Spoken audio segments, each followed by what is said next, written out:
To set up your HCU2 embroidery machine for caps, first select the cap hoop. Go into your positioning screen, select change to go to your hoop selection screen, choose the cap hoop category, and choose from the available options. The machine comes with 2 wide cap hoops, so go ahead and choose cap wide. Escape back out. It reminds you to remove the arms, and then press P center. When you do that, the X carriage will move to a reasonable position where you can install the cap driver. We'll do that right now. We're now ready to install the cap driver. Hold the cap driver carefully in your hands.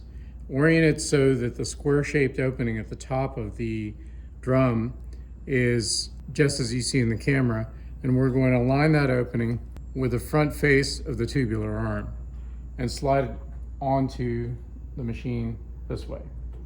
Make sure you get your knob bolts out of the way of the presser feet and slide it on back. The knob bolts of the cap driver align with the innermost 2 slots on the sash. And you can see a cap symbol here on the decal giving you a hint as to which one it is. Loosen these knobs a little so that this can slide over top of the sash.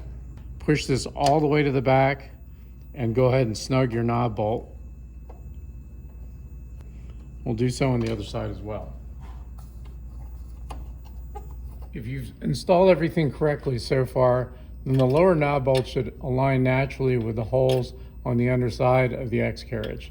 Go ahead and press up, turn and get this to catch, and snug this on both sides. And once all 4 knob bolts are snugged down, go ahead and tighten them down as much as you reasonably can with your hands.